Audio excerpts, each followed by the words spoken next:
Peoples party ने नदीम अफजल चंद को दोबारा चुन लिया। बिलावल भुट्टो ने मुलाकात के बाद कहा, अदम एतमाद में कामयाब ना भी हुए तो चैन से नहीं बैठेंगे। वजीर आजम और स्पीकर दोनों के खिलाफ एक्शन लेना चाहिए। इस्टेब्लिशमेंट के न्यूट्रल होने का पता अदम एतमाद में चल जाएगा। साफ और शफाफ इलेक्शन के लिए काविशें कर रहे हैं। नदीम अफजल चंद ने एतराफ किया, पीपल्स पार्टी छोड़कर जाना गलती थी। आज अपने घर वापस आ गया हूं, बहुत मुतमईन हूं।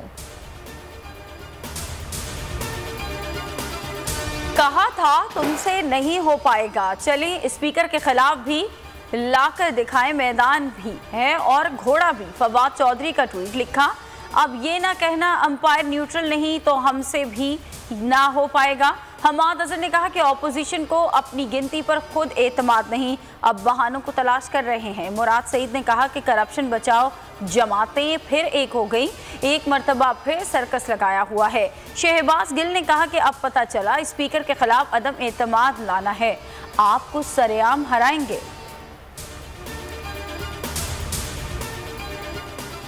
वजीर आजम से दरखास्त है, अपने मुशीरों से मोहतात रहें। मुशीर गलत बयानी से हुकूमत और मीडिया के दरमियान खलीज हायल कर रहे हैं। परवेज इलाही कहते हैं, हुकूमती अरकान को मीडिया में जाने से रोकने की इत्तलात है। वजीर आजम से फैसले पर नजरसानी की दरखास्त करते हैं। हैरानी है कि तहरीक इंसाफ की तरफ से मीडिया हाउसेस को क्यों निशाना बनाया जा रहा है। नवाज शरीफ से अब भी मोहतात रहने की ज़रूरत है। एतजाज़ अहसन का मशवरा, कहा मुल्क और इदारे के लिए वज़ीर आज़म नागुज़ीर होता है, इमरान खान नहीं तो कोई और सही। आवाम का रवैया देखकर अंदाज़ा हो जाएगा इमरान खान जा रहे हैं या नहीं।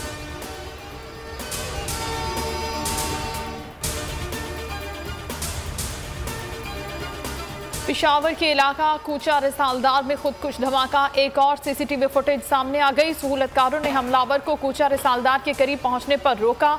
हमलावर अपने साथियों से बातचीत करता रहा। तीनों दहशतगर्द कोहाटी चौक की तरफ वापस गए। कुछ देर बाद एक दहशतगर्द अकेले वापस आया और हमला कर दिया।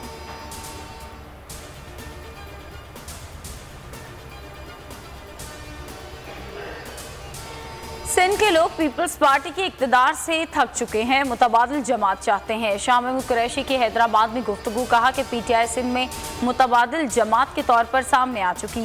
सिंध के साथ राब्ता मुहिम बरकरार रहेगा।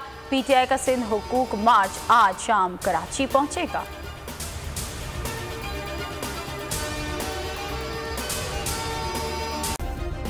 सब्सक्राइब करें और बेल दबाएं ताकि कोई खबर रह न जाए।